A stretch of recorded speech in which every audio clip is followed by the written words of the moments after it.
I can tell I'm going to have to get me a new computer, and I'm going to have to get me one fast. This thing ain't even starting. Let's go.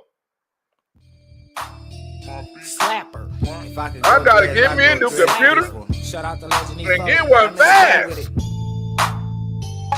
Yeah. This right here is a slapper. Yeah. Come on. This right here is a slapper. Yeah. Come on. This right here is a slapper. Yeah. This right here is a slapper. Yeah, this beat is my bitch, I'm a pimp. Slapper. I'm in the club trying to fuck something after. Real trap nigga sell a perk to a pastor. When I'm done with this hoe, you can have. I'ma find something better. Yeah. And if the pussy good, nigga, I'ma tag her. Ain't a nigga in this game that wanna battle. I'm a king on the throne in my castle. She get freaky when I'm out in the capsule. Beat banging like 96. But I never snitch like a 6'9". Nope. Pull up in a 6'4". Throwing up the motherfucking west side. Crips riding with me like it's 92. New J's on Carolina blue. Getting to the bag like I'm Uncle Scrooge. Yeah, I've been through a lot and got a lot to prove. This right here is a slapper. This right here is a slapper. This right here is a slapper. This right here is a slapper.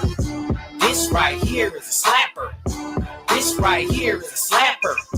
This right here is a slapper. This right here is a slapper. Bustin' that dough like purple, nigga smoking purple. Pull off in my whip, screech, huh? Lisa Turtle. Bitch body and bag of her, man, she wear a girdle. Put the condom on my dick because the bitch is fertile. Beat slapping like he 40 on it. Got my little Brody on it. All the smoke, you know we want it. LA shit, West Coast, we stay lit. Volume 10, nigga, stay with the pistol grip. 2 chains on my neck, no titty boy. Knock a beat out the ring, huh, like my name was Roy Jones. Take that, huh, Sean Combs. And if she ain't fucking, she could catch a Uber home. No dreads, but go dumb with the ball head. Moore's got a high success rate like the feds. Throwing a towel, y'all little dogs, bow wow. And I'm a big dog, get you up like Puppy Chow. This right here is a slapper. This right here is a slapper. This right here is a slapper. This right here is a slapper. This right here is a slapper. This right here is a slapper. This right here is a slapper. This right here is a slapper. I'm on my shit, I ain't feeling myself. Yeah, I keep a bad bitch on my whole top shelf. Like my nigga said, this right here is a slapper. Look for it, yeah, baby, mama favorite rapper. It's a geese factory, go stupid, go dumb. I don't give a bitch nothing but all dick and bubble. From the Bay to LA, all my niggas getting rich. Do the hawk on the horn, just sauce on my bitch. I made it one time. You welcome, Michelle. Rolling up You welcome, Michelle. Nigga, what's beef to a small fry? I get on that bitch heels like fungi. Catch me at the side show blowing gas ain't gon' eat paper plates on the tip it tycoon. All my niggas do is sumo. Niggas mad cause they bitch wanna kick it like judo. Coach. This right here is a slapper. This right here is a slapper. This right here is a slapper. This right here is a slapper. This right here is a slapper. Michelle said this song is now stuck in her head. She gonna be going to clubs talking about slap her, right? When she get into a fight, Michelle gonna be like, slap her, slap her. Don't slap her, Michelle. Just do the music thing and you slap it in your car, slap it in your trunk. Don't slap no bitch, Michelle. Don't be slapping bitches on the street, Michelle. We don't need you in no trouble, right? But I got a quick show for y'all because I have to get on Frontier Airlines. They done changed my flight. I'm going to miss a Super Bowl and all kind of shit. Sons of bitches. But I must go on with the show. What I'm going to say, no, you can't cancel my flight. But I got to go on with the show. There's another plane done crashed. There's a third plane in 2 weeks, right? It done killed 10 people by Alaska.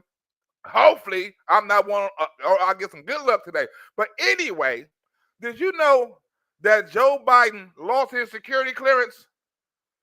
You know that Donald Trump said, I can't trust Joe Biden with none of the world's secrets. So I got to take his security clearance because we know him, his crackhead son, his old lying-ass brother, his other conniving-ass baby mama and shit, right? We know his family is corrupt from his daughters and everything. We done gave him all the immunity and all kind of shit, right? We done gave him pardons and shit. So we know the whole family is corrupt. So what I'm going to do is I'm going to take all they motherfucking security clearance away from them so they can't get no secrets. Let's get into it. moving former President Biden's access to classified information. Why did Joe Biden, in your words, willfully retain and disclose classified materials? Now, that includes putting an end to his daily intelligence briefings and also revoking his security clearance. The president writing there is, quote, no need for Joe Biden to continue receiving access to classified information. You hear that, Sherry K? Ain't no need. Ain't no need. Where Miss Black Barbie at? Miss Coco, we need to hit Miss Black Barbie and tell her to get her ass over here. I just hit up Miss Black Barbie. But he don't need no security clearances. He done. His ass is out the way. Let him retire. Let him do what he got to do. Because we know if Joe Biden gets security clearance, we know where the information going to go. I mean, he knew the law. Been in office like 50 years.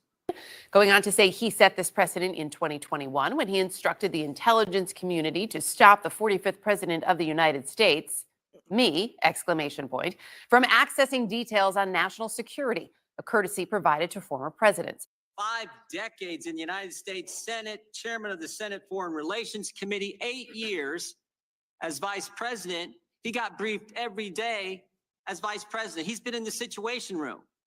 The Her report revealed Biden suffers from poor memory and even in his prime could not be trusted with sensitive information. He goes on to say, I will always protect our national security. Joe, you're fired. Make America great again. In fact, you know he knew the rules because you said so on page 226. President Biden was deeply familiar with the measures taken to safeguard classified documents. This move, like so many others that we have seen in just the last couple of weeks, it's about payback. You may recall Biden. It's not about payback. It's about doing unto others as they done unto you, right? Donald Trump was not supposed to be trusted with information because of January 6th. Well, hell, Joe Biden ain't supposed to be trusted with information because of his shit with the leaving the information by the car in the garage. Well, hell, we can't trust him with classified information either because we don't know what kind of ties Joe Biden got. Biden revoked Trump's access to intelligence weeks after the January 6th attack, at the time saying this. I just think that there is no need for him to have that intelligence briefing. What value is giving him an intelligence briefing? What impact does he have at all other than the fact he might slip and say something? Oh, shit. Well, we sure can't give you no intelligence information because we know your brain is not up to par. You might slip and say something to the wrong motherfucker. We already know you talk to dead people. People ain't there. You know what I'm saying? You forget what state you in, what country is. You don't know world leaders, right? You got all kind of ties to these other countries through your son. Hell no, we can't trust you, Joe. And Joe Biden told us he knew the rules. Mr. Armstrong said this earlier. Joe Biden was deeply familiar with it. You're exactly right because he told us. Jeff, is this really more of a tit for tat? What's behind all of this? Well, it's definitely a tit for tat. There's no question about that. And President Biden clearly has been on the mind of his successor quite often. We've heard it in day after day, speech after speech. President Trump still referring to President Biden. He did it in today's economic report. He did it in a speech yesterday. But look, this is something that the president, as he was flying down to Mar-a-Lago, where he's spending the weekend, posted on social media out of the blue that he decided to revoke the daily classified briefings. When Jack Smith goes after President Trump, Joe Biden says, how could this happen? What data was in those documents that could compromise sources and methods? It's irresponsible. There's no doubt that this is just one in a series of steps. Right after President Trump took office, he revoked the security clearances for several former officials. So this is a continuation of that, if you will. But there's no question when President Biden made those comments you just played there, Erica, he could not have envisioned or imagined that Donald Trump would be back in the White House only 4 years later. Ha! He said he made them rules thinking Donald Trump was never going to get back in office. Donald Trump would never be able to do unto others as they done to him, right? He never thought he'd get back into the White House. So he's like, you know what? I'm canceling all his descriptions and prescriptions and all that. He ain't gonna get nothing. He ain't gonna get no information. He ain't gonna get no briefing. Why? He don't need it no more because he's never coming back into the White House. Wrong. So Joe Biden knew the rules. You know he knew the rules. And Joe Biden told us he knew the rules. No, it's an excellent point, Jeff. When we look at this, though, when it comes to, give us just a sense of the precedents here, right? In terms of former presidents security clearances, daily briefings? How does that generally work? Look, I'm told that presidents actually and former presidents do not have security clearances. Once you are president, of course, you have access to whatever classified information you would like to have. If you're a former president, unless you had a security clearance before from, say, a previous job in perhaps the FBI or the intelligence community, you do not have a security clearance. So, Mr. Hur, why did he break them? But you are entitled to a briefing. And the reason former presidents get briefings is when they go out and give speeches or talk to groups or perhaps have discussions with foreign leaders, they're given some intel on what they can say. And in the case of Jimmy Carter, for example, he received intelligence briefings because he was still going around the world. So he was briefed on things and then he would come back with things he heard. So that is the reason for former presidents having a security briefings here, though. But as for the security clearance, the people I've talked to, at least just quickly here, believe that is essentially irrelevant. But the daily briefings, that is something President Trump can do. It's what Biden did 4 years ago. David, when we look at this here, what is your initial reaction? Yes, there's a tit for tat, but as Jeff laid out, It ain't no tit for tat. It ain't no damn tit for tat. It's policies. They made it up, right? Stop doing shit thinking the Republicans not going to get back into office and they not going to apply the same rules that you apply to them. There's not no tit for tat, right? Donald Trump is applying the same rules that Joe Biden is applying to him. Y'all didn't say it was tick for tack when Joe Biden done it. Now all of a sudden Donald Trump done it. It's tick for tack. It's retribution. There is also, I mean, security clearance, daily briefings. It sort of depends where you're at post-presidency.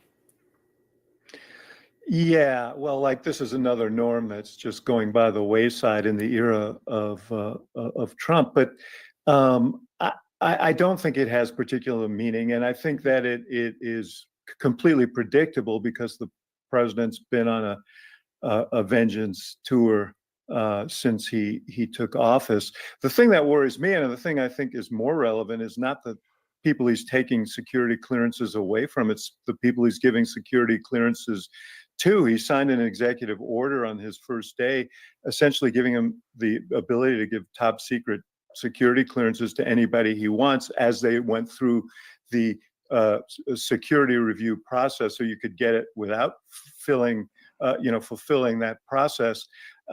So we don't really know who all has that. Who among the DOGE crew, Elon Musk and the Musketeers, as they. Now they got a nickname. Elon Musk, the president, the emperor. Now they got the name for all these people, the Musketeers. The Democrats are so disrespectful. Go rampage through agencies, what clearance they have. Some of the appointees, Tulsi Gabbard, is another example.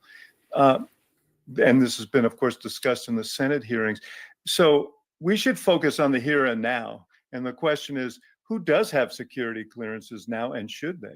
Aaron, to that point, do you think the administration has been transparent enough about those clearances?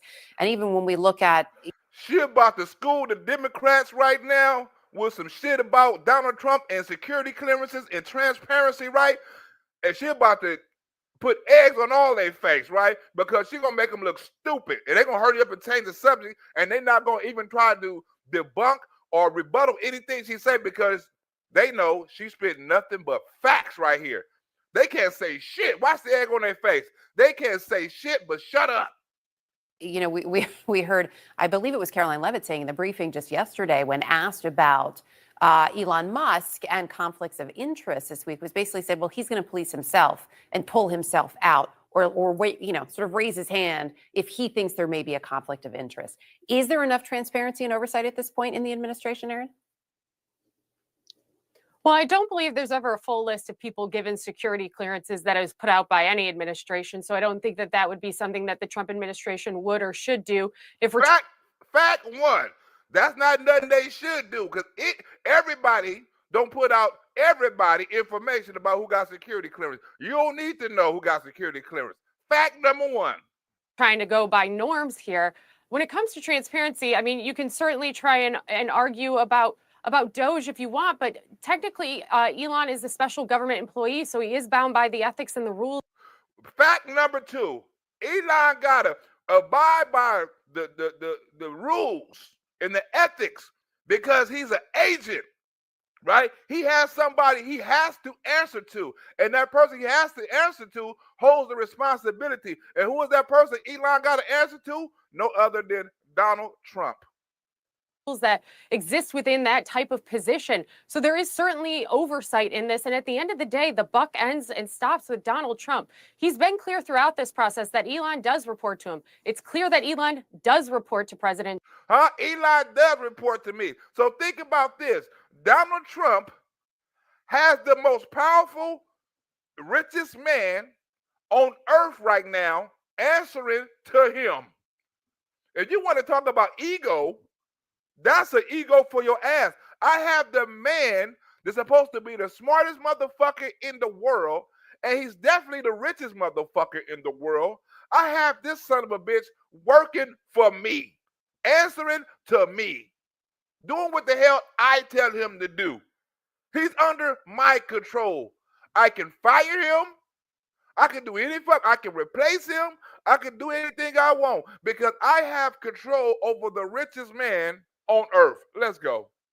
Trump, and that any decision that he makes has to be cleared by Donald Trump. Nothing's just being done unilaterally. And I know that Democrats are making Elon this big, scary monster for themselves, but they have. Hey, Smith the Rappers, where the hell you been at? Sherry K, thanks for pointing that out. I wouldn't even saw that. Where the hell you been at, Samantha Roberts? We miss you. Don't leave us like that again, Samantha. Don't leave us for so long again, Samantha. Don't treat us like Joe Biden in the press conference. Bring your ass through. Have to take a deep breath and remember, every time they get themselves spun up about Elon Musk and DOGE, they are off base on what the American people want from them, which is what they want from everybody in elected office right now, which is lower cost of goods. Democrats are all over the place chasing Elon Musk right now, and it's because they're a lost party in the woods without a... Whoa, look, they all over it chasing Elon Musk. They chasing Elon Musk. Instead of handling their business, focusing on the people, they chasing Elon Musk. What Elon Musk gonna do now? What Elon Musk gonna say next? Who Elon Musk gonna cut now? What fund Elon finna eliminate now? Who Elon finna fire right now? They concentrating on Elon Musk. Think of all the news that came out about Elon Musk. Before Elon Musk was DOGE, you used to hear about Elon once a month, twice a month, once a week, at the most probably. But now you hear about this nigga every hour, on every news, in every newspaper. Elon done took some of the pressure off of Donald Trump because now they're like, well, they calling you a motherfucking racist and Nazi and all that shit now. Hell, I'm out. I can go ahead and do some other shit now because right now you are the man. You are the Nazi leader. You are the kingpin. You are the fascist. You are all the shit they used to call me. They just handed down to Elon Musk. So thank you, Elon Musk, for taking some of this racist shit up off me. Chasing Elon Musk right now, and it's because they're a lost party in the woods without a leader and without a policy platform. So instead, they're just flailing in the wind, chasing Elon around DC. Ryan, what do you make of these developments? So I think it's within President Trump's legal prerogative to do what he wants to do with the security clearances. It seems a little petty. I have a middle schooler. It kind of reminds me of some of that. But he can certainly do it. The premise by which he's doing it on the Hur report, Special Counsel Hur, I mean, that's kind of odd because Special Counsel Hur, in fact, gives Biden a clear. Congressman, the conclusion as to exactly why the president did what he did is not one that we explicitly address in the report.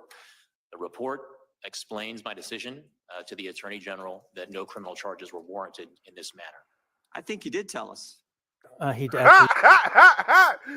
at him. Look at Jim Jordan. I think he did tell us. I offered there was no criminal report. I think he did tell us. I think he did. He says that he did not intentionally mishandle the documents, that he didn't necessarily even know that he had classified documents because it was staff that had handled it or mishandled it. And Donald Trump is the one who, in fact, is indicted for mishandling the documents. And most close legal... Because Joe Biden was too stupid. Observers think that it was an open and shut criminal case under the Espionage Act. I think you told us, Mr. Hur. Page 231, you said this. President Biden had strong motivations. That's a key word. We're getting to motive now. President Biden had strong motivations to ignore the proper procedures for safeguarding the classified information in his notebooks. Why did he have strong motivations? Because, next word, because he decided months before leaving office to write a book. To write a book, that was his motive. He knew the. So hell no, you can't give him no information, because you give Joe Biden some information, next thing you know, it's gonna be in a motherfucking book. Rules, he broke them because he was writing a book, and you further say, and he began meeting with the ghostwriter while he was still vice president. So that's a little bit of that's not exactly a parallel universe in which he's invoking this idea, but can he do it? Absolutely, it's his prerogative. There's the motive. Mr. Herr, how much did President Biden get paid for his book? Off the top of my head, I'm not sure if that information appears in the report. Sure does. There's a dollar amount in there. You remember? You can't lie, sure does. It may be 8 million if that's $8 million. It's short. Now you remember, sure does. It does have an estimated figure up in there. It sure does. Don't lie to me. Don't lie to Jim Jordan, you son of a bitch. $1 million. Joe Biden had 8 million reasons to break the rules. Took classified information and shared it with the guy who was writing the book. That's why he did. He knew the rules, but he broke them for $8 million in a book advance. Critical of the way the mayor's office handles gifts accepted. Woo! Let's get into Mayor Brandon Johnson. Right? Let's get into Mayor Brandon Johnson. Mayor Brandon Johnson just got caught, right? They just got caught. You know, Chicago is one of the most corrupt cities in the world, right? And they just got caught in Chicago. They got a gift room with Gucci bags and Gucci glasses and all that shit. And they like, hey, man, let us see what's up in the office. And Brandon Johnson played super. Oh, I didn't know what was up in the office. I don't have a key to that office. Oh, I will let you see what's in the office as soon as I get notification. Matter of fact, I'm going to record it and let you see it. I can't let you in, but I can do some other shit. This lets you know Chicago is the most corrupt city in the motherfucking country, right? I'm not going to let you see all the corrupt shit we got as gifts, payoffs, and all that shit. I'm not going to let you see that because I don't want to put myself in incrimination mode. Let's go. $8 million in a book advance. Critical of the way the mayor's office handles gifts accepted on behalf of the city. The Office of the Inspector General says Mayor Brandon Johnson and his predecessor, Laura Lightfoot, keep a room on the 5th floor of City Hall to store those gifts, under an agreement with the Board of Ethics dating back to the Sawyer administration. The gifts should also be registered in a logbook. But when the OIG requested to see the book, it was informed that a Freedom of Information request was required. They were told to submit a Freedom of Information Act. They said you got to get a Freedom of Information Act. We can't show you this shit we got up in here. Can we see what's up in there? Can we take inventory? Hell no. Because you're going to see the shit is gone. Request, which they say was denied too. On that list, Hugo Boss cufflinks, Givenchy, Gucci, and Kate Spade handbags, a personalized Mont Blanc pen, men's shoes, and even whiskey. Boy, they got whiskey, Hugo Boss cufflinks, Givenchy handbags, Gucci handbags. Why the hell are they getting all these donations? The gifts were listed as being located in the gift room. Inspector General Deborah Witzberg's team that asked to see the gift room. And according to her just released report, the city law department persisted in denying physical access to the gift room. Is it possible that there are a bunch of Gucci handbags neatly on a shelf in a gift room at City Hall and no one's using them and nothing has gone wrong and everything's fine? Yes, that is possible, but we're not in a position for a lot of benefit of the doubt here. I've never even seen this room that they're talking about. If people want a tour of this room, I'll sign up because I've never been to it myself. What? You want us to believe you ain't been to the Gucci room? You ain't been to the Louis Vuitton room? You want us to believe that? Your crooked ass ain't been up there and got none of them whiskey bottles or them cufflinks? Huh? The Gucci bags for your wife and your girlfriends? You want us to honestly believe that? You are Lori Lightfoot. Ain't got nothing to do with the room. I don't even know what's up there. I don't even have a key. I will go up there with you. About if people want a tour of this room, I'll sign up because I've never been to it myself. You don't want the police to work with ICE, yet you allow the Chicago Police Department to prevent the city inspector from looking at this gift closet that you have right behind that door. Get them, Pam Bondi. Get them, Pam Bondi. You got gifts right behind the doors. You know what I'm saying? You won't let the inspectors see, right? And you protecting ICE. Why is you hiding everything? Indict this nigga, Pam Bondi. We need him indicted. From looking at this gift closet that you have right behind that door that contains unregistered Gucci bags, Hugo Boss, cufflinks, Mont Blanc pens, top shelf liqueur. Mr. Kelly. Yes, I'm trying to ask my question. The people of Chicago see this as corruption. Would you today agree to letting the reporters in this room go through that door and show them what is in your Hell no, I'm not fit to do that. I can answer that for him. Hell no. your gift Gucci gift closet? All right, first of all, so it's not my closet. It's a locker inventory room where gifts are received but not accepted. I don't accept these gifts. They're received, right? And this has been a practice for multiple administrations. I think it's important to note that no one. Congressman, the conclusion as to exactly why the president did what he did is not one that we explicitly address in the report. The report explains my I don't know decision, where the hell this to shit the come Attorney from. Why General this shit get that way no down criminal here? charges were warranted in this manner. I think you did tell us. Right, get it. Biden has been guarding I was missing this. What Biden and shared it with the for. Where the hell this come from? I think it's important to note that no one. There you go. Get him out of Multiple here. administrations.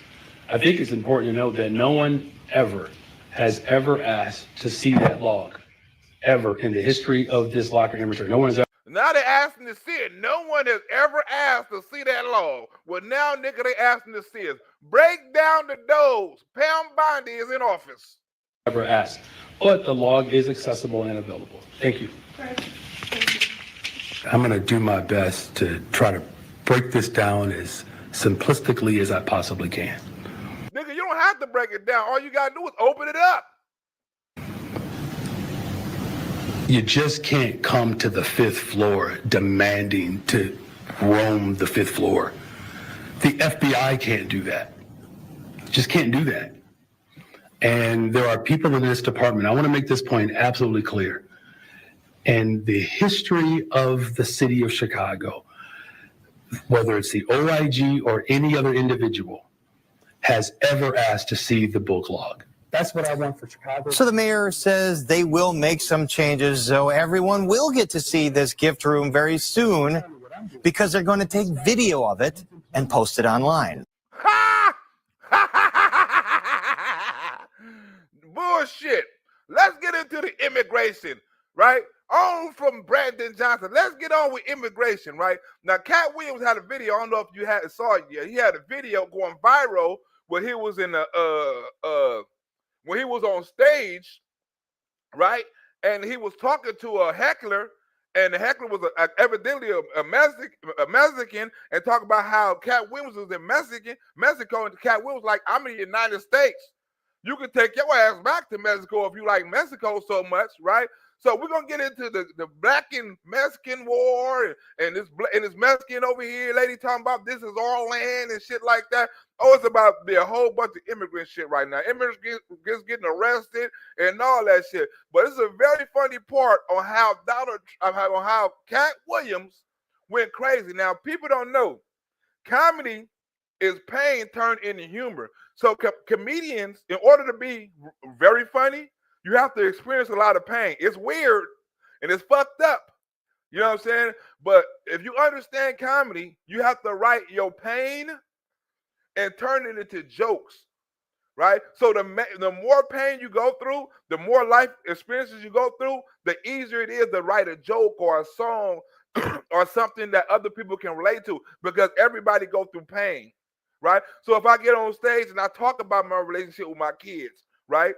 Somebody else can relate to that. If I get on stage and I talk about my relationship, you know what I'm saying, with my baby mama, somebody can understand that. If I get on there and talk about my financial situations or my environment or the people in my environment, somebody can understand that. If I get on here and talk about politics and things like that. Anything that disturbs me or makes me angry, you know what I'm saying, or could depress me or anything like that, I have the ability not to get mad at it, right? Not to get angry or depressed over it. I have the ability to intake it, right? Turn it into something positive by putting a different spin on it and not crying about it, but laughing about it. You can do two things. You can either cry or you can laugh. It's only two things. Ain't nothing in the middle, right? So comedians have the ability to soak in all that pain, right? And come out with something artistic. But sometimes the pain comes out and somebody feels the wrath. You know what I'm saying? Because we can control the pain for the most part, but sometimes things just tick us off and we have to go there. Now you can see in this video, Cat Williams was very serious and funny at the same time, but you can see the pain in Cat Williams. And he wasn't particularly mad at this dude, but this dude got this problem, you know what I'm saying? And Cat Williams explained to him and broke it down the way that he has to understand, right? He's not angry at you, he's angry at the situation, right? But he made you a example because you was the motherfucker heckling and you was doing what you doing. So you caught all this anger. And we got another Mexican lady here talking about, well, this is a Mexico and this is not America and I can plant my flag here. And she took down the flag and all kind of shit. But no further delay, let's get into it. Here we go. Let's go. That's muted. It's not me muting. It's muted. The sound muted right now. Let's go. Snap on. No. You're not going to tell me what to do. This is Mexican land, motherfuckers. No. Because I'm saying, you think I'm just in Mexico and I'm defending America. Because are you Mexican? Yeah, he said, I'm defending America. Cat Williams said, I'm defending America. You think I'm talking about Mexico, but I'm defending America. And the Mexican crowd hated that. No. Because I'm saying, you think I'm just in Mexico and I'm defending America. Because are you Mexican? Do you know where Mexico is? Look at that flag, because that flag isn't on the floor, is it? Hey. Is it? Hey. You can't say I'm disrespecting, no. This bitch don't know what Mexico is. She think United States is still Mexico. So she planting flags and everything. So Cat Williams is explaining what this bitch is actually doing. Because that flag isn't on the floor, is it? Hey. Is it? Hey. You can't say I'm disrespecting, no. Esta es mi tierra. Esta es mi tierra. Esta es mi tierra. Come here. No, this ain't Mexico. It used to be Mexico, motherfucker, and now it's Phoenix, goddammit.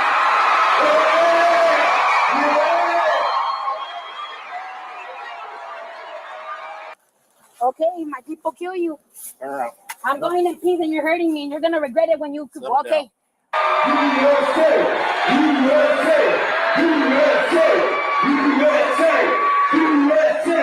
Get that fuck you back, nigga. You hear how Cat Williams, he's entertaining, but you can hear the anger in his voice. Yeah, fuck you back, nigga. He has to make it funny, right? And then he had to put his real emotion in it because the crowd wouldn't get it if he was just straight being angry and arguing with the heckler. So he had to bring the crowd into it and make it funny, right? Get the crowd laughing and then hit him with the fact, fuck you, nigga. This is the United States and such and such. Then he say something funny, right, to get the crowd laughing again, and then he hit him with the such and such, such and such. This is perfect execution by Cat Williams. I know exactly what he's doing. He has to get the crowd involved because he can't turn this into a back and forth anger show with a motherfucking heckler and they arguing back and forth. He has to get the crowd involved. He do an excellent job. Touch me, motherfucker, and when your kids die. Your kids when die. Your kids die. You're squishing my hand and they already know. I bet you don't leave here and go to Mexico, motherfucker. Go get you some cigarette speech.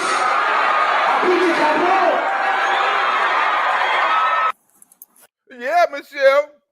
If you look at everybody, even Kevin Hart talk about his kids. He talk about his relationship. You know what I'm saying? All that. He talk about his life.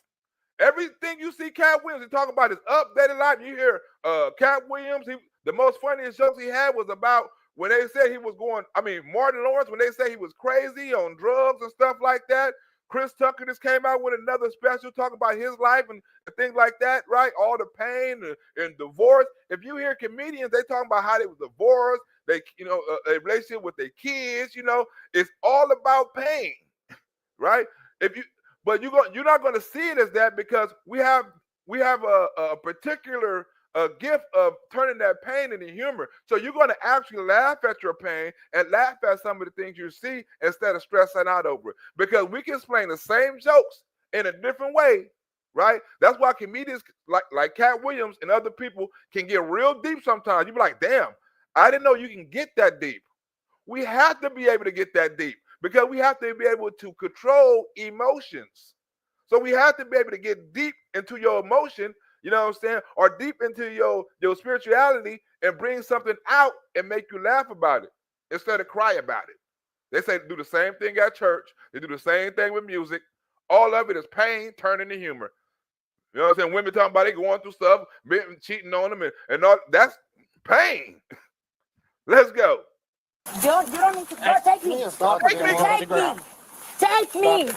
Take me. Take her down. Take me, motherfucker. She's all right. She's all right. We'll get her. Domestic motherfuckers. And they're gonna pay. My dad is gonna kill you and all your family.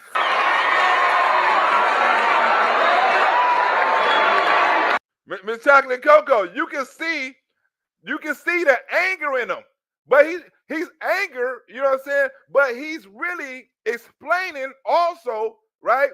And getting the crowd to kind of, you know what I'm saying, come on with him. And he's explaining how he feels about his country. This is a perfect way for him to not be racist, but explain exactly what the fuck going on politically, but in a funny way. It's genius, Miss Chocolate Coco.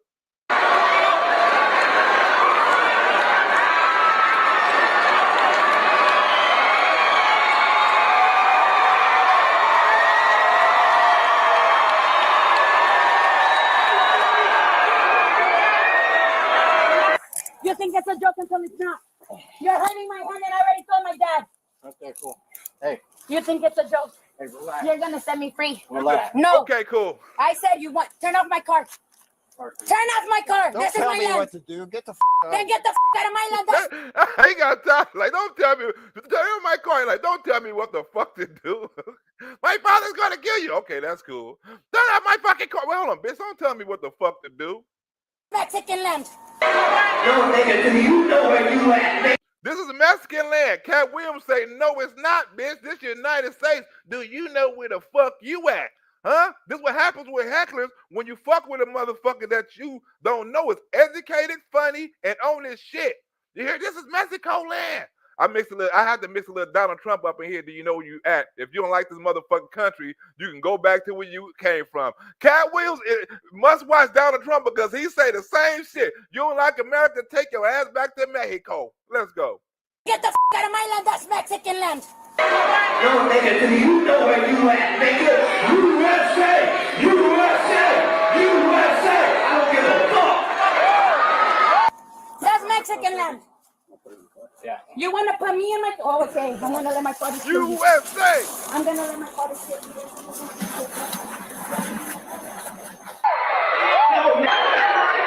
Motherfuckers think they can live in this country and then still be allegiance to another fucking country. If you love another country more than you love America, motherfucker, then get to stepping that bitch. Well, they're very unhappy. I'm watching them. All they do is complain. So all I'm saying is, if they want to leave, they can leave, John. They can leave. If you want to pledge your allegiance to another motherfucking country like Mexico so much, get your ass on. You hear the Cat Williams? He's saying it and it's funny. He explaining it and it's funny. You know what I'm saying? Because comedy is also truth. You can't lie.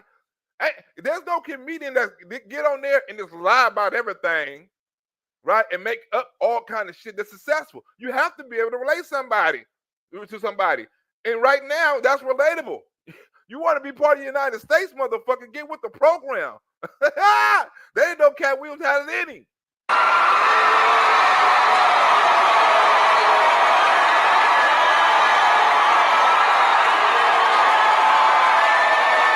These are people that, in my opinion, hate our country. Now, you can say what you want, but get a list of all of the statements they've made. And all I'm saying that if they're not happy here, they can leave. They can leave. So if you love Mexico, bitch, get the fuck over there. If you love Mexico, bitch, you see, the bitch is the pain and the anger. You know what I'm saying? He said, if you love Mexico, bitch, he's trying to make dude anger. He's releasing all his anger. He's going off because a lot of this shit is pent up. If you like Mexico, bitch, take your ass back over there. Huh? Don't be over here talking shit. But then you see the crowd is cheering, right? But to let him know and let the crowd know, I'm not against all Mexicans. I'm against this motherfucker and motherfuckers like him. So all my Latino brothers, you know what I'm saying, such and such, my Latino Americans and such, that's how he gets them back in and make them be like, you know what, fuck him. I'm rolling with Cat. Cat is right. Because he don't want to seem racist. He has to do something to show that Mexicans, I'm not racist, and I'm not talking about all of you. I'm talking about this nigga. Mexico, bitch, get the fuck over there.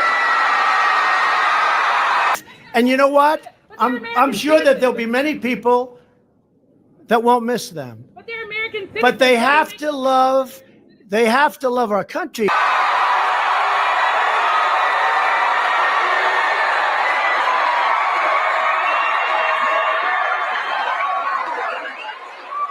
And as for my Mexican American homies, you see that? And to my Mexican American homies, he's separating himself. To my, I'm with y'all, my Mexican American homies, fuck him. He on some other shit. To my Mexican American homies, this was going down.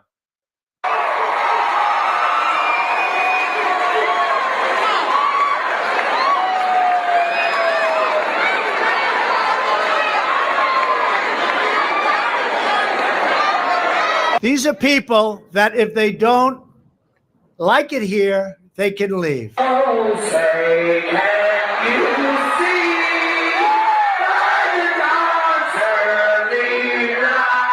see? Look, now he's getting the crowd involved.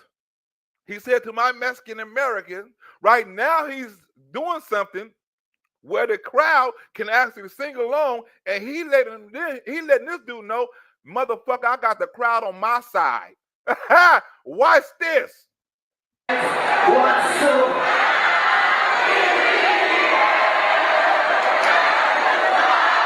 He feels stupid. Even his bitch like, why you say something to Cat Williams? You so fucking stupid. I'm fucking embarrassed now. You're fucking always doing this fucking shit. You're a fucking loser. I'm gonna fucking leave you. You got me, all these people hating me right now. I'm gonna fucking leave you. You should have kept your fucking mouth shut.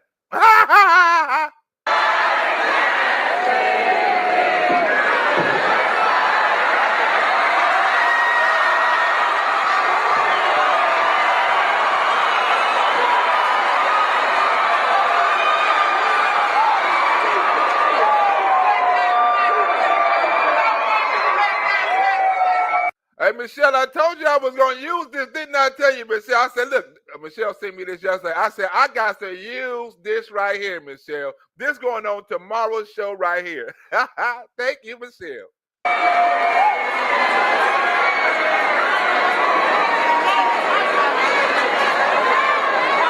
don't know what my family did for this country, bitch. You ain't did shit, nigga. We were slaves, bitch. Y'all just work like that at the landscapers, motherfucker.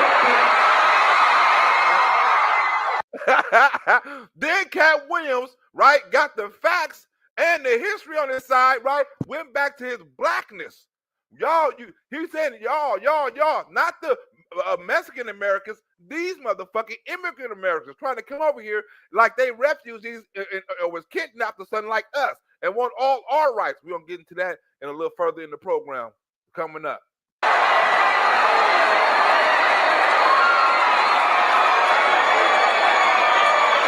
To those federal immigration raids happening. Okay, now let's talk about these raids, right? since we got the immigrants, right, and Cat Williams totally handled his business about these motherfuckers, so-called people that's talking about this is our country, we deserve to be over here, and we made this country, we built this country. Wait, you built this country? What the fuck are you talking about? Since when? We help do this, we help do that. Okay, you can say you helped, but don't say you started it. We started this immigrant shit, and it's the motherfucking things we get, right? But don't come over here and say you started some shit or you built some shit because you didn't. Right? Now the immigrants is starting to get ready. The Tom Homan and Pam Bondi is not fucking playing. Right? They not fucking around. They scared as shit. Let's go.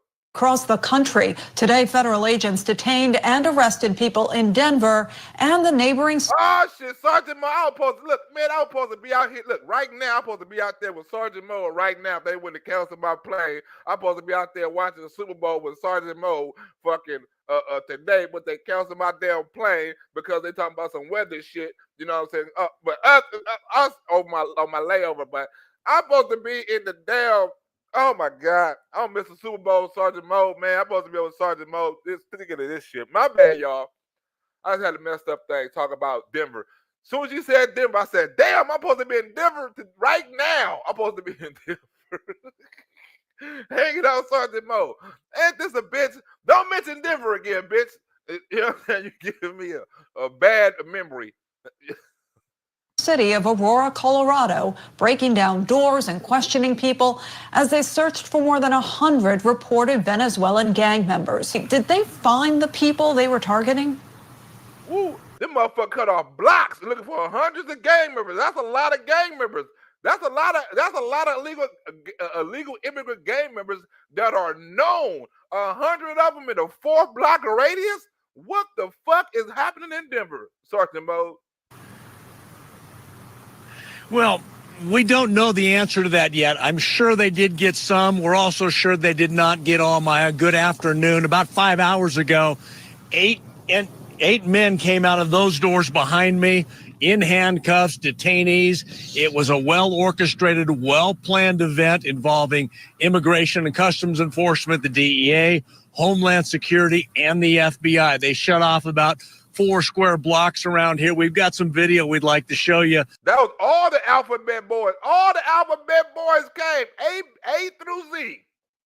But several operations have been ongoing all morning, more than a half dozen in the metro area. They were targeting, as you said, about 100 was the number they were looking to get.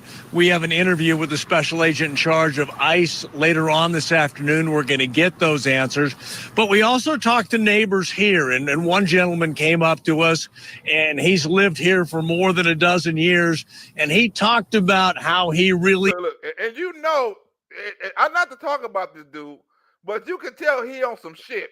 You can tell he do some kind of drugs, right? And he got a motherfucking damn lizard on his shirt. You can tell he's a redneck. You can tell he do some drugs, right? But even him, he like, get these sons of bitches out of here. It doesn't feel safe. You know how some people like, I don't want my face being shown, and I don't want because I'm scared of retaliation. The redneck out here said, put me on camera. Look, I'm tired of this shit. I got grandkids and all kind of shit. They can see my face. I'm tired. I'm glad somebody is doing something about this shit. Put me on film. They ain't gonna do shit to me. The redneck ain't playing that shit. He'd have to move away. He said, look, I'm still here. Put me on camera. Right now with my lizard, with my pet lizard. This nigga's a redneck. Appreciated what happened because for months and months, because of the people and many individuals living in this apartment complex, he has not felt safe. Last hour on the Faulkner Focus, I spoke with Trump's border czar, Tom Homan. For any mayor or governor who doesn't want public safety threats removed from the communities, I find it hard to believe that. Hey, I feel glad that somebody's finally doing something about this place. I'm finally glad somebody doing something about this place. Tom Homan to the rescue. You hear him? Put me on camera. I'm finally he in front of the damn building. Like, I'm finally they done something about this place. He's in front of the Twingo Lagua building. Said, hell yeah, take him to jail. Get him time, homie. Hey, I feel glad that somebody's finally doing something about this place. But we're going to do it, with or without them. If they're not going to help, get out of the way. But don't cross that line. You know, I got 13 grandkids. I got 4 children. You know, we walk by here every day, you know, and they're scared to come out of the house. Hear that, Miss Chocolate Coco? We walking by here every day, and they scared to come out of the house. Get these sons of bitches out of here, Tom. Do not impede our operations. Do not knowingly conceal or harbor an illegal alien, because we will seek prosecution. I mean, it's brutal. It really is. It's brutal. We're going to do what the president promised American people. We're going to make our communities safer by targeting those who are in the country legally that have criminal record or a public safety threat. The Department of Justice is now suing Illinois Governor J.B. Pritzker and Chicago Mayor Brandon Johnson for, quote, with federal immigration enforcement. This comes shortly after Attorney General Pam Bondi's day one directive to enforce Trump's immigration crackdown. And it includes a complete pause of all federal funding for sanctuary cities that will not work with ICE. So we'll see if those sanctuary leaders start changing their tune from this message. So you heard one neighbor saying thank you for what happened here in Aurora and Denver, Colorado this morning, but not everybody had that opinion. There were others that were frustrated by the imposition of the federal agents and what took place. So clearly two sides of that issue. Oh, you mad because they're taking criminals out of your neighborhood, bitch? You mad because they got targeted people on a list that they're taking out of the community that are not supposed to be there? You're protesting that? Why this dude who's an American citizen say his grandkids and his kids are scared to play outside because of the Twinga gang? But we do know that there are more operations planned. This is the largest operation in the metro area since the first one took place 10 days ago. That was another early morning situation, that in Arapahoe County, or rather Adams County, just north of Denver. But today, successful, sure, as successful as they wanted. We're going to find out in about an hour. We will stand up for anybody who is standing up for the law. If it's contrary to our values, we will fight to the death. We're going to defend the people of this city. Every tool in the toolbox has got to be used to protect our citizens, to protect our residents, and protect our states, and certainly to hold the line on democracy and the rule of law. We're not going to be bullied or blackmailed out of our values in Denver. Well, we want to see that shit. We want to see that shit. We want to see you not be bullied out of your values in Denver, because the DOJ and Pam Bondi and Tom Homan is not playing, right? Now you got the civil war between Mexicans and blacks and stuff like that. Everybody telling people to choose sides. Now, this is a contradictory because this is a video inside of a video inside of a video. She watching him watch another nigga talking about, remember when they was talking about how he wasn't voting for Kamala Harris? I ain't voting for Kamala Harris. Now he talking about stand up against fascism. Right? He not voting for Kamala Harris, but now he wants you to stand up against fascism. Ain't that a bitch? Let's go. We are going to do everything in our power to make sure Kamala Harris doesn't win. Vote for, if you want Donald Trump to win, say that. I will vote for Satan if I have to. Remember, no one's free until we're all free. And we can't protect ourselves if we can't protect each other. This is the time for all the minorities, all the movements, all the working class to come together and really build power and really fight against the fascism that's been here, but finally popping its head out and being loud and proud about it. And unless we do something, really come together, it's going to get real bad. First, he wanted to fight against minority. First, he wanted to fight against Kamala Harris. Now he don't give a fuck about Satan. Now he want all the minorities coming together to fight against fascism. Ha, ha, ha, ha. But the Mexicans are mad at the blacks because the blacks said, hey, we not in this. We not in this one. This is what we wanted. We not in this. You know what I'm saying? But the Hispanics and the Latinos are mad. Let's go. Some of them, not all of them, as Cat Williams proved. Let's go. I think it's funny how everybody's true colors are coming out, especially the black people, because y'all are quick to forget what she said they're racist, especially the black people. Country you guys fled to shelter when you were. Oh, what country we fled from? Well, we wasn't flee. We didn't flee, bitch. We were stolen. There's a difference what country y'all fleed from. We talk about Africa? Bitch, we didn't flee. Because y'all are quick to forget what country you guys fled to shelter when you were slaves. You're quick to forget when Black Lives Matters movement was happening, who was right there next to y'all.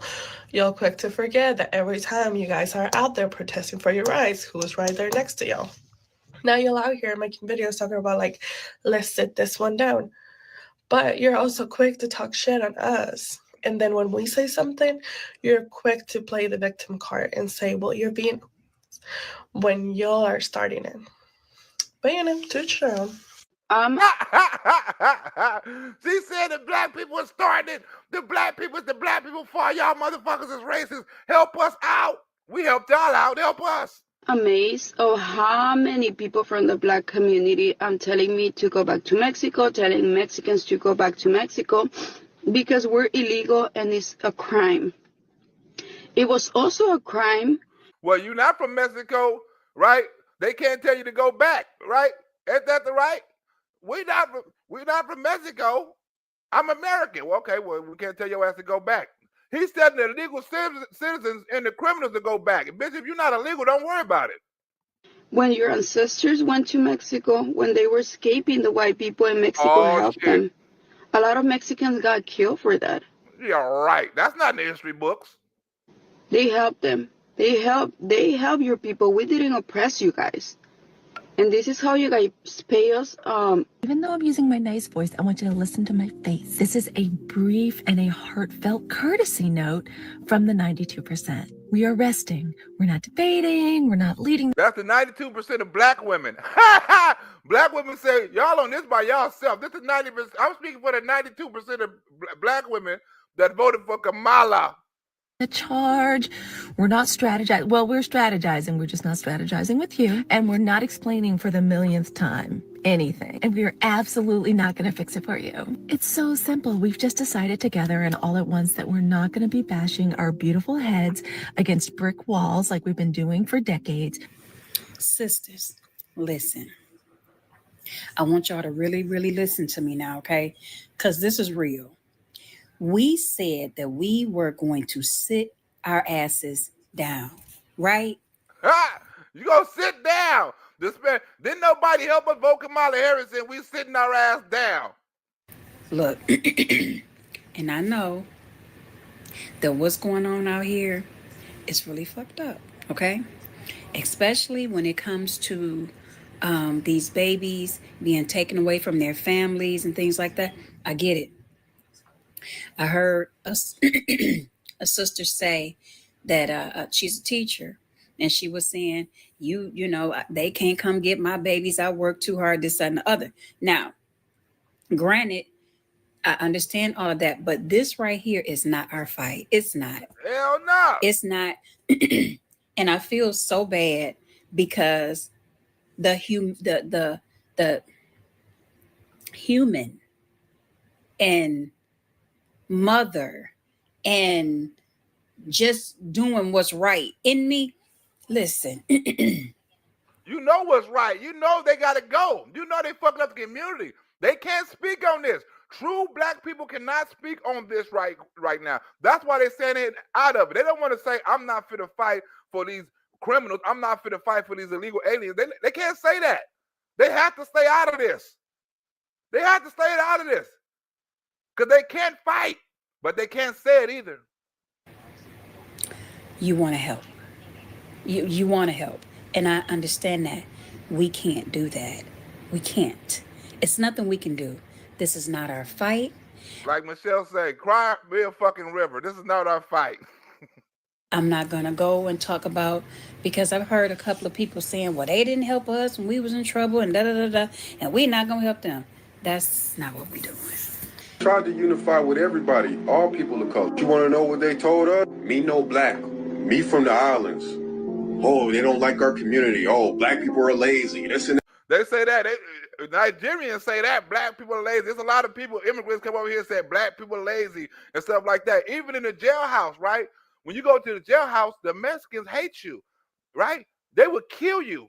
There's plenty of people in jail. They don't eat with you. They can't talk to you or anything. But then they want to get on the street, hey, I'm a friend, how you doing? And all this old shit. But in jail, they got to choose sides. It's politics up in there. And they have to hate you. If some shit come out, they would try to kill you. But we tried to unite with them, you know what I'm saying? Thing like that, right? But even in California, it used to be the northern Mexicans against the southern Mexicans, right? They in the northern Mexicans used to hang with the blacks. Now the northern Mexicans that moved over with the Latinos. Now all the Latinos against the blacks. It used to be like some of them. Now it's all of them. That every time we try to reach out and be like, yo, we know what it's like to go through what you're going through. Let's unify, man. You know what I'm saying? We all got the same enemy. Let's work together. They would rather choose white supremacy. They would rather choose that. It's crazy how all other people of color have a slur for us and we don't have a slur for them. Isn't that some crazy ass shit to think about? So now that they're going through crisis and things are finna happen in this country, right? To Latinos, to the Asians, to all of them, right? Things are finna happen to them. Like this is a fucking fact. Especially if you get their ass deported, if they're illegal. Seeing the rhetoric that's going on, you know what I'm saying? Like all the hate crimes and shit. There is no unifying. We have literally tried. We have literally had our hand out there over and over and over again, trying to bring y'all in and trying to construct a plan to fight against racism. But no, y'all chose white supremacy. They keep trying to fearmonger black people. If they do this to us, what you think they're gonna do to you? Shit, we won't be surprised. Nigga said, what they gonna do to you? We won't be surprised. But guess what? We gonna be prepared. We gonna be ready though. Y'all thought it couldn't be y'all. While y'all was sitting there watching everything happen to black folks, sitting there like, oh damn, that's crazy. Oh, y'all thought it couldn't be y'all, huh? No, there's no unity, bro. We literally tried that shit already. Y'all spit on us. No, everything you have or had came off the backs of our civil rights movements. Ain't that the truth? Huh? Everything you had or trying to get right now came off the black people's civil rights movement. All that migrant shit and all that rights shit and all that shit. It came off the backs of slaves and civil rights and Jim Crow. I didn't hear about no Hispanics in Jim Crow. I didn't hear about no Latinos in Jim Crow. Right? I heard about black people. I didn't hear about Latinos in the Civil Rights Act. I didn't see. I mean, it could have been, but I didn't see no Latinos out there marching with the black people and getting hit with bricks and shit. I didn't hear no Latino in history books say, "Hey, I was out there marching with Dr. Martin Luther King for rights." It could have been some. Don't get me wrong, but I ain't heard none. But now y'all want to holler this civil rights shit off the backs of black people. It ain't gonna work. No, everything you have or had came off the backs of our civil rights movements. Every fucking thing. And for y'all to disrespect us constantly, then be like, we gotta stick together. All of a sudden y'all going through crisis? Fuck no. Ain't that a fact, Miss Chocolate and Coco? They wanna claim our fame. They wanna look, that's like if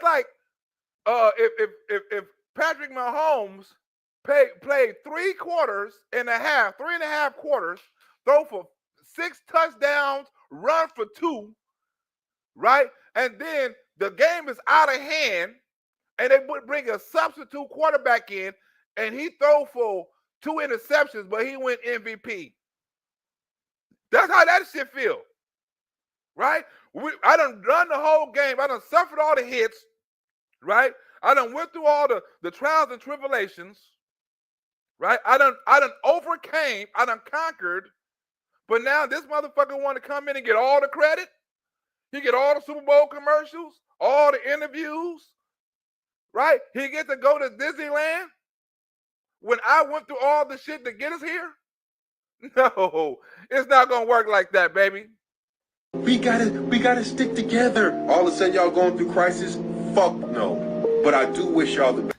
I think majority like Mexicans and the black community. And this Mexican right here speak facts, right? This Mexican speak facts. Some of the Mexicans, like, you know what? They don't have to stick with us. This is a fact, and they shouldn't stick with us. This is a fact. I love you, Latino lady. I have to say to my Mexican people who are asking why the black people are not like protesting with us or whatever. Why would they? 92% of their women voted for Kamala, 80% of their community of men voted for Kamala. 60% of Latinos voted for Kamala. And I believe the majority were women and the majority were Mexican. But that number is crazy, considering that Hispanics and Latinos are becoming the fastest growing minority. Like, we are going to be the majority soon. And for them to give 40% of Republicans give 40% of their vote and growing, that's deep. And it's crazy for me to think that number was so fucking low. Lately, I have seen a lot of videos of black. Well, look, don't think he in the interview. I first when I saw this video, I thought they was talking together and shit. But he's not talking. He's eating popcorn, watching this racist motherfucker talk about the Mexicans and the blacks, right? You can tell he's not little, and you can tell a racist Mexican. It's some Mexicans out here love black people, love them. They ride with them, you know. They're mostly Latino Americans. They ride with them and all that shit. But then you have some Mexicans like this, right, that are proud Mexicans, and they're somewhat racist. They don't really like black people, and they look for any excuse to talk about black people like he finna do right now. They look for any excuse. This dude is racist. You can tell he hate black people. Let's go. Black people making fun of Mexicans for what's happening right now with Mexican people. I have also seen black people make videos talking about Mexicans. Don't come to us for help because we're not helping. First of all, Mexicans are not alone. They have Honduran people, they have Salvadorian people, they have Guatemalan people, they have Nicaraguan people, and a whole bunch of other countries that are willing to join forces with the Mexican people. Black people, what makes you think that Mexicans are going to come running to y'all for help? What for? He said, we don't need you. Well, okay, good looking. Y'all black people can't even help yourselves. Whoa, you hear that? Y'all black people can't even help yourselves. So how you gonna come help us? That's racist as a motherfucker coming from a Hispanic. But that's how a lot of Hispanics think about black people in LA. I don't know about other states, right? But in California, this is how majority of Hispanics think about black people, especially ones came from south of the border or got ties from people south of the border and think this still their land. What for? Y'all black people can't even help yourselves. That's wild. Mexican people are hardworking people. Mexican people stick together. They make it work. That's the total opposite of a black person. That's the total opposite of a black person, according to Joe Biden, too. Joe Biden say black people are all the same. It's the Latino people that are different and outspoken and stuff like that. You know what I'm saying? Remember, you had to come back and apologize for that?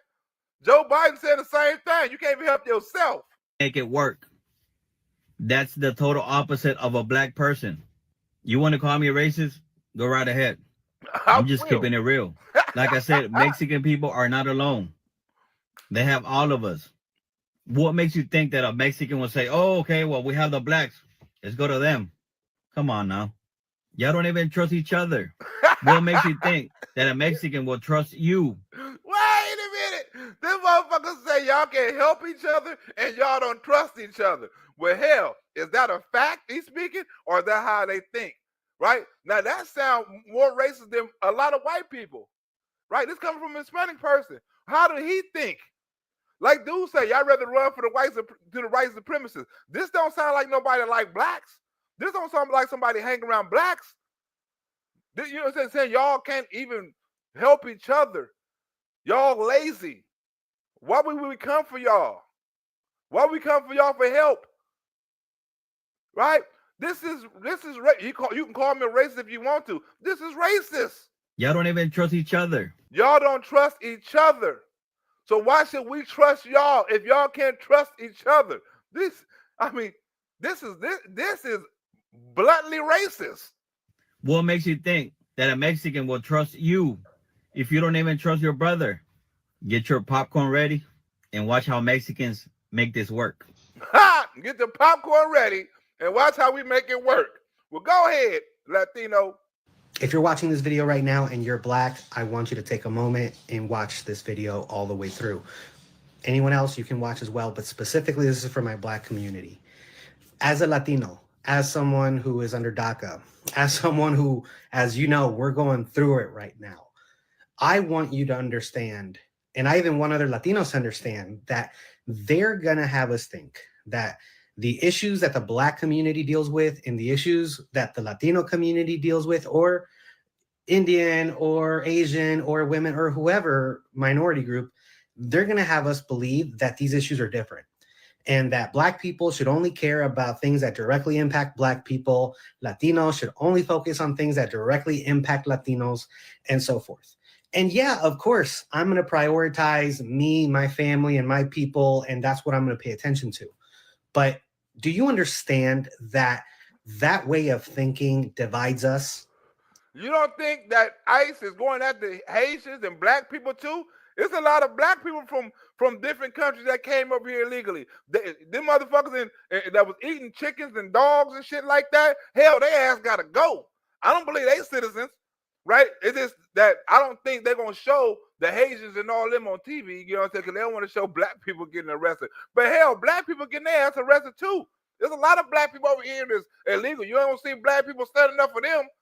You ain't gonna see Black people, if they come and take some Haitians or some Africans or Jamaicans or whatever hell Black people come from, you know, ain't gonna be no more for, hey man, they Black, man, don't take them out. Let them stay up in here. No, they gonna stay out the way, baby. They not gonna stay, oh, this is my fight. Let the Black, hell no. They out of here. Africa, Jamaica, wherever the fuck they come from, wherever Black place they come from, they ass out of here. ICE got their ass out of here. Bye, Haitians. It puts us in a position where a small number of Latinos, and we're not small, but a smaller number of people can put pressure on our government, on those people who are not representing, misrepresenting us and taking advantage of us. They're making us weaker in order to be able to put pressure on them. Same way as when the Black community has to deal with a load of crap, because only Black people, for the most part, are worried about those issues, the numbers just divide us up. Do you know what would happen if we had the Black community rocking with us, protesting with us the way that we saw in LA yesterday? Can you imagine? Hell yeah, people get shot, robbed, you know what I'm saying, raped, people to be on drugs and all kind of shit. You better not get, did you see this shit happen in the chop zone? You better not invite a bunch of niggas to your rally talking about let's team up. No, I don't even hang with niggas at no protest. What makes you think the Latino, do you know what happened to Black Lives Matter and all the, hell yeah, I know what would have happened. Hell yeah, I know. You better not get them niggas. That'd be the dumbest shit you ever do in your life. Imagine what those numbers would be? On Secretary of State Marco Rubio. Let's go. Let's talk about the new Venezuela penitentiary properly, right? They say, look, man, Donald Trump, the El Salvadorian president, like, hey, man, if you need some room, right, we can house them motherfuckers over here for a little bit of money. Mark Rubio went over there like, man, that might be a good idea, man. How can we make this work? Trump like, hey, man, how can we make this work, man? Let's send there, the worst of the worst, let's send their ass up out of here. If we can go with some regulations and far as humanitarian shit like that, I think this can work, right? They got the biggest, I should do a special on this. El Salvador got one of the biggest pens in the world, and they do not play over there. They got their shit on lock. So when Donald Trump say crime has went down 80% in some countries, it is true in El Salvador. And it's not by the motherfuckers fleeing. They may be fleeing, but that El Salvadorian president got shit on lock. Let's go. He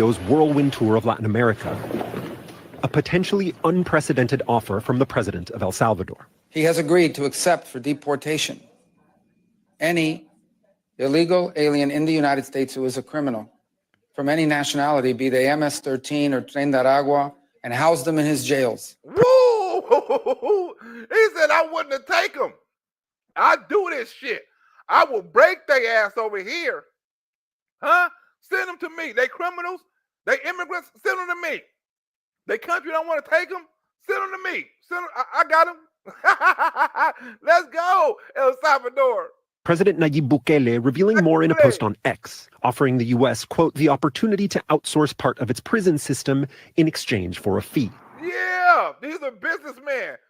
Yeah, let's talk businessman to businessman, right? Donald Trump, hey, let's make a deal.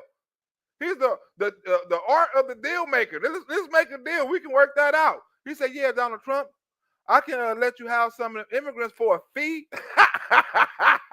He making a deal with Donald Trump. I like him. I like the Salvadoran president. You know what I'm saying? I'm going to use some of Donald Trump, the tactics on him. I know what he like. He like money. We need money. He like cleaning up the country. Hell, I can help him. Hell, Donald Trump, I let them motherfuckers come over here for a fee. I like President Ukebaka, whatever his damn name is. U.S., quote, the opportunity to outsource part of its prison system in exchange for a fee. And it's not just for people who are in the U.S. illegally. He has offered to house in his jails dangerous American criminals in custody. Right. We just want house immigrants, Americans, to anybody you want over this motherfucker, give them to us. In our country, including those of U.S. citizenship and legal residence. No country's ever made an offer of friendship such as this. But that for a fee, no country ever made an offer like this. Yeah, I'm gonna make it for a fee. I'm not gonna do this shit for free. I gotta do this shit for a fee, baby. Citizenship and legal residence. No country's ever made an offer of friendship such as this. But that offer, especially to take U.S. citizens, raising major concerns. It's a non-starter to talk about deporting U.S. citizens. It's point blank unlawful. Unless someone has committed a crime abroad, extensive constitutional and legal protections exist to prevent that in most cases. And for citizens of other countries apprehended here, regulations are still in place. They have to follow the very strict requirements Congress has laid out, which means an agreement between the U.S. and El Salvador. But regulations, Donald Trump can cut them regulations, not for American citizens, but he damn sure can cut them for illegal citizens. They are not part of this country. They do not belong here. And if their country don't take them, hell, we got a contract and we got a place that will. Salvador, but also an absolute guarantee that those individuals will be safe in El Salvador from danger, persecution, and torture. Rubio today acknowledging it's unclear if such an action would be legal. Obviously, we'll have to study it on our end. There are obviously legalities involved. We have a constitution. We have all sorts of things, but it's a very generous offer. That offer would put convicted criminals in President Bukele's notorious mega prison, known as the Terrorism Confinement Center. Built by Bukele to house alleged members of gangs that had once helped make El Salvador one of the most dangerous countries in the world. Yeah, do some niggas like that. Bukele, President Bukele. It has become a symbol of his crackdown on crime. That crackdown has swept up 80,000 people and enjoyed public support.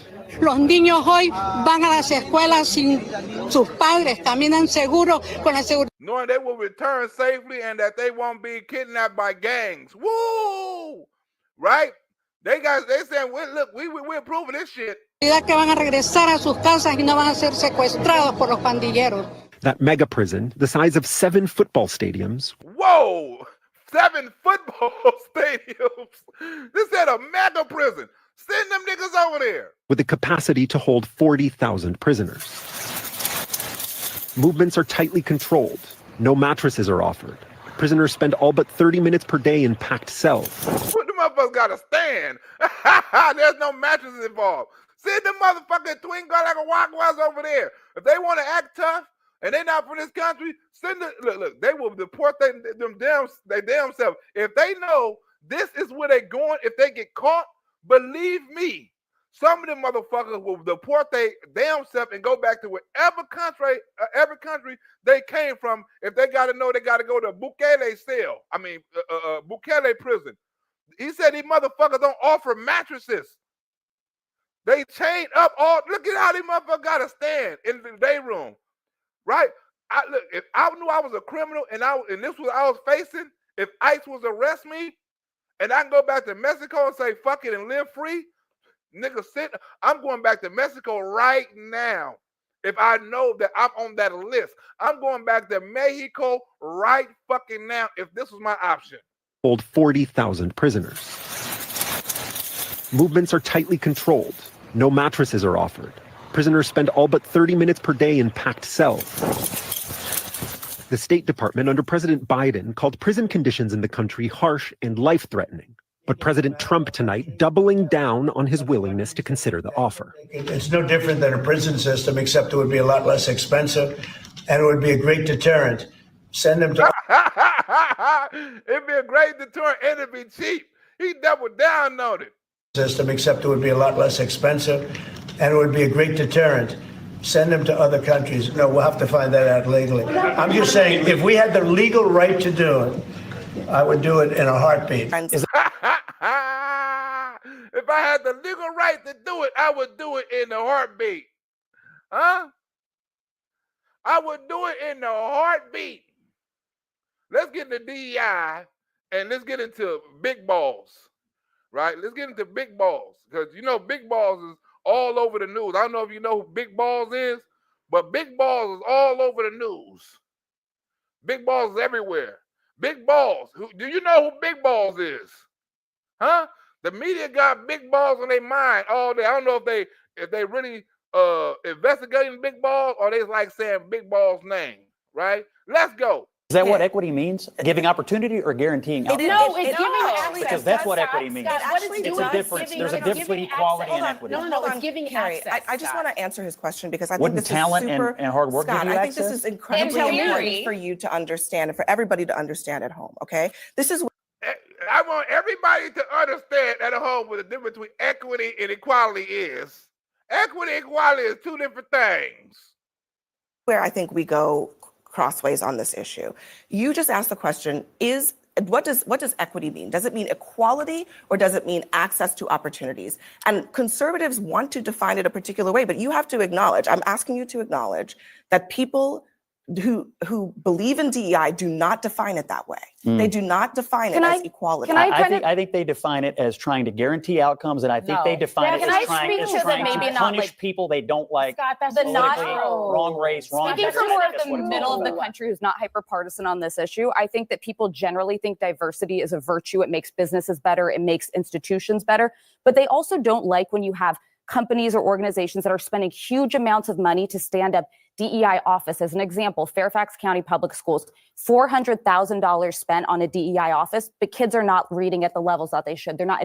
They still dumb as shit. You don't spend all this money on some shit and the kids are still dumb. What is the money spent for? It's not getting the results that it's intended to get. So what is the money being used for? If the kids are fucking worse. Advancing at the levels that they should. It's not the issue were of they diversity. doing that before the office was stood up? Well, no, and probably not. And so I'm not. That's not the point, bitch. The point is the office is not making it better. So maybe implementing DEI might actually help people have a better But it's not an argument against DEI. It's how much of our resources are we actually putting. But that's not the way the conversation is being posed in America today. The conversation about DEI and woke and all of that sounds about marginalized Black and brown people who already are threatened seem to be threatened in this community, in this society, and they're not getting the same opportunities. But I want to answer this. Who getting the same opportunities? He's sitting up there with it's 2 white men up there and about 5 black women on there, and they talk about we're not getting the same opportunities. What? You had a black woman president. You had a black president. What? We're not getting the same opportunity. He's on there with 3 black women. I'm not talking about how you feel. I'm talking about how I feel. Me, a black She finna get her emotion. Get the napkins out. Get the tissue out. woman in this country. But not in this city. And I will run. And if you want, I'm a New Yorker, not in this city. You cannot say that. You can't say that in this city. I'm not talking about New York. I'm talking about actually. Let her finish. Right here. I got a law degree, a master's, and 2 bachelors. Probably more education than all of y'all added up together at this table, Fine right? by me. And I have always been the least paid person on payroll at every institution I have worked in, and it's not Even because in the White House. Even in the White House. Well, whose fault is that? I don't think you worked for George W. or Trump. Well, guess what? Huh? Wait. Wasn't what happened when I was there. DEI. Look. He done checked that bitch, right? Hey, Miss Chocolate and Cocoa, I'm finna give you a fact, right? Miss Chocolate and Cocoa, I'm finna give you a fact that you can run with this. Michelle, you ready for this? Sherry K, you ready for this fact right here? Are you ready for this fact right here, Miss Chocolate and Cocoa? Tell me. Right? She said, I'm gonna give you this fact. She said, let me rewind it. Let me rewind it one more time so we get this right. Let me rewind it one more time. Tell me if y'all ready.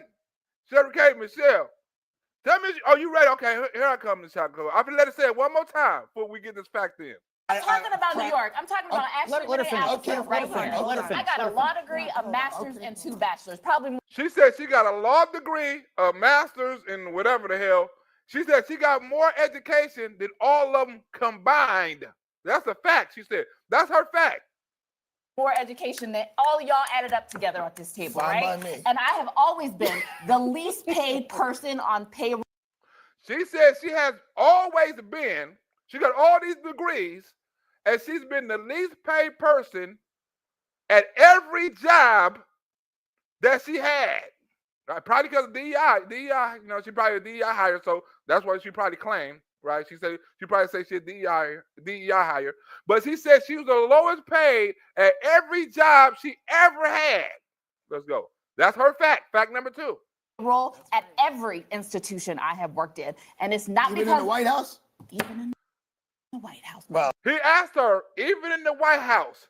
So she said she's got, even in the White House, when she was working in the White House, she was the lowest paid person with all that education of all them white men combined. She was the lowest person. He asked her, even in the White House? She said, yes, even in the White House. whose fault is that? I don't think you worked for George W. or Trump. Well, guess what? He said, whose fault was that? I don't think you worked for Donald Trump or W. Bush, right? And I don't think people caught that. What he's actually saying is, whose fault is that? If you've been working for the Democratic Party your whole life, right? You've been working with Biden. You've been working with Kamala. You've been working with Obama inside of the White House. And you was the lowest paid on every job. Whose fault is that? He said, ain't that the Democrats' fault? Ain't that the same persons that's pushing the DEI and fair opportunity and equal payment for women and all this old stuff? So you've been working for the Democratic Party your whole life with all these degrees, and you've been the lowest paid on every job you was at, and you're complaining about somebody who's white who doesn't work for the same party you work for, right? Who's white and probably got the same education that you have. You're mad because they got a higher pay or they got more opportunities than you? Wait a minute. I thought the Democratic Party was the party of equal opportunity. Why is the Democratic Party, Miss Chocolate Cocoa, Michelle, Sherry K, why is they paying this black woman so little? Why are they treating this woman with all these degrees like she's the bottom of the totem pole? She just admitted this.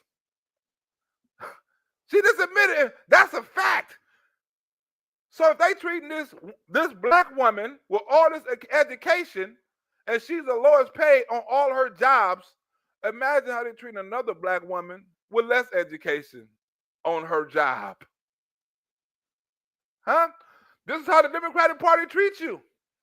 And then you hear her answer for it. Well, you know what's happening in the White House? DEI. Okay, well, if that was happening, it's because DEI, you are the lowest paid. It's because of DEI, you got these positions. It's because of DEI, they don't give a fuck about you because they saying you didn't get through this through hard work with all these degrees. You got this because we gave you a position. And we're going to give you a position, and we're going to make you the lowest paid. Who fault is that? Facts. On payroll at every institution I have worked in. And it's not even because in the White House? Even in the White House. Well, whose fault is that? I don't think you worked for George W. or Trump. Well, guess what happened when I was there? DEI. Scott. Look. Did nobody know what to say with that? Like, well, DEI. Well, let's get into big balls. I mean, big dick, big balls. One of them. Let's get into big balls here. You know what I'm saying? Because Big balls is all over the news, like I said earlier. Everybody got big balls in their mouth. Everybody on the Democratic liberal news got big balls in their mouth. Let's go. This is who they've decided to defend. The user called for the repeal of the Civil Rights Act. He called for a eugenic immigration policy. He said the world should normalize Indian hate. Good evening. Thanks for joining us. We begin tonight with Musk and big balls. Big balls. Big balls. Big balls is saying all of this. Big balls. The whole world is obsessed with big balls, right? The whole world is on the liberal side is obsessed with big balls. They can't keep big balls out their mouth. Democratic Congressman Ro Khanna, who is Indian American and is here tonight, like Vance's wife, is also Indian American. He asked the vice president just a simple question on X. Are you going to tell him to apologize for saying, quote, normalize Indian hate before he is rehired into the government? Just if you're going to ask big balls to apologize for saying that all the racist shit, if you're going to ask big balls to apologize. Asking for the sake of both of our kids. Big balls. Thanks to Vance now, you have this DOGE employee whose stated position is that Indians should feel hated in America. Effort. One of the DOGE engineers was fired for some inappropriate posts. The vice president says, bring him back. What do you say? He's going to be rehired, and then Vance gets to go home to his Indian American wife and his Indian American kids and look them in the eyes and say that a guy who wants you to feel uncomfortable in your own country now has a top job again in the government thanks to me. That apparently struck a nerve. Vance responded telling Khanna to grow up, adding, quote, racist trolls on the internet, while offensive, don't threaten my kids. Ha! Why should they threaten yours? Racist. He admitted that the dude is racist. Damn, motorcycles. He admitted that the post is racist and dude might be racist, but how does that threaten my kids? How does that, you asked it for the sake of our kids, how does that threaten our kids? My kids ain't gonna be threatened by this dude post, right? I don't think no repercussions gonna become because of my kids post. He's gonna have that thought, or people share that thought regardless. It's not, if I'm worried about what people think or what people say that with their free speech about how I'm gonna raise my kids, I gotta look at myself in the mirror. I gotta prepare my kids for this. Instead of running from this, this is what people think about you. You're gonna have to deal with people with these. You're gonna learn how to avoid with people like this. And sometimes you're gonna have to learn to work with people like these. You may not like it, but you have to understand they have a freedom of speech to say what they want. Just like you may have. You gotta explain this shit to your kids. Instead of running away from it, you gotta let them know this is how people are gonna feel about you, right? So you gotta work extra harder, right, to prove these people wrong. You gotta work extra harder because this is what people think about you, right? This is a perfect educational opportunity instead of running from it. But he says a culture that denies grace to people who make mistakes does. Well, I don't know about the particular thing, but if the vice president said that, did you say that? I'm with the vice president. Vance went even further in another post, accusing Khanna of emotional blackmail of the DOGE staffer, adding, quote, you disgust me. Well, the congressman is here, so I want to start with you because I, for one, was flabbergasted by that exchange. How did you take it? I was surprised that he reacted in the way he did. Who worked for Elon Musk's so-called Department of Government Efficiency, DOGE. In the one case of the big balls kid, a literal teenager. Look, I praised Usha Vance actually just a week and a half ago. I said, as an Indian American, I'm proud of her ascent as a second lady. And I've known Usha, I've known the vice president. And all I was saying is you have someone who's 25 years old who has made deeply offensive comments about Indian Americans, who has talked about repealing the Civil Rights Act, who has talked about his disapproval of interracial marriage. You're going to rehire him. Is he going to apologize? Big balls online. Is he going to have any accountability? No one is. Big balls. Big balls. You hear them? The liberals can't keep big balls' name out of their mouth. I think they like saying it. Saying cancel him. But you can't just rehire him and say, okay, everything is fine, and he's going to represent the United States government. Big balls here that Katie's talking about. A 19-year-old that goes by the username Big Ball. Why not cancel him? Just asking, because we're living in an era where we're being told that if you talk about diversity, you should be canceled out of the government, but you can post racist posts as of a month and a half ago and welcome in. Like, Vance had a chance to defend his own family. So that would be one way that we could refer to him. Young computer whizzes, the aforementioned big balls. Yeah, and it yeah, they said with so much a regular look on their face, a nonchalant look on their face, the regular use of big balls. World where DEI and critical race theory and affirmative action are under attack, I feel like we're protecting white supremacists and racists and attacking Black and brown people who want. We're protecting racists. Hell, y'all been protecting Joe Biden for the last 50 years. To be part of the fabric of the country. And he opted instead to defend the Indian-hating bigot instead. And I'm curious how the vice president would explain to his Indian children why he stood up for somebody who said normalize Indian hate. Like, what would he say? Because who among us doesn't feel better about big balls? And that issue may not come up today. Explain to your kid what big balls say. I'm not going to explain to my kids what big balls say. When they grow up, they're not even going to hear nobody name no big balls. You can keep your kids away from statements like big balls. Like, just don't let them read the internet. The only reason you talking about it is, you know what I'm saying, because you want to bring it up and make it seem like it's a big ass deal and it's going to fuck with his kids. JD Vance's kids don't give a damn about big balls. Call the guy a racist troll. He acknowledged that this person who he wants back in the government is racist. They obviously fired him in the first place, right? Why did they fire him? Like, Chris, where are the balls on these Republican men? Well, and I think there's two things that I see happening here. The first one is that this is the signal to his voters that we are going to let these things slide, that you can't be canceled anymore. Big balls. For all of us, however, the other vast majority of Americans, we're standing by the fact that we are going to hold people accountable to that. And with all due respect, Congressman, an apology would not suffice for me in this particular circumstance. This is a moral character bedrock of somebody's perspective of the world. I don't care what you got on your grades at Stanford.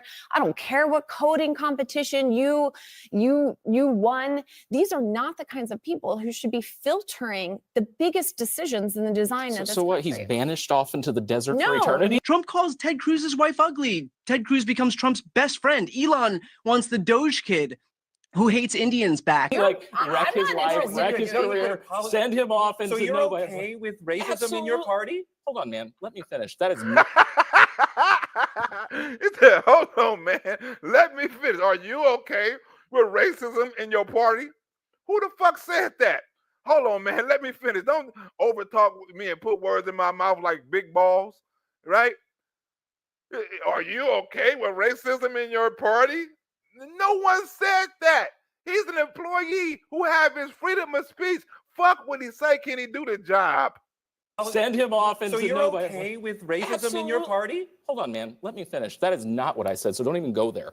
Absolutely not. I think it's important what he said. I frankly agree. If he's willing to acknowledge what he said was wrong and apologize for it, we are a compassionate people. Why can't we give He didn't do that. Well, we don't know that he's done that or not. But he but has I'm just- access to the World Wide Web. And you're welcome to apologize. We're very much looking forward. Big balls in charge of American air traffic control. And also, the congressman asked JD Vance, the vice president, should this person apologize? Vance didn't say, yes, he should. He said, God, I mean, he said all kinds of terrible things about the congressman for whatever reason. He acknowledged that the comments were sophomore work and terrible and all the stuff And that he racist. said. And racist. Yeah. So this is not inappropriate. He called the guy a racist troll, and now he's like, come back to the government. And Vance does his bidding while his Indian wife and kids are at home. Like, do they castrate these guys at the door of the RNC? JD. He's talking about castrate. I know a Democrat or a liberal should be the last person in the world to talk about castrate on any level. Kids or grown people.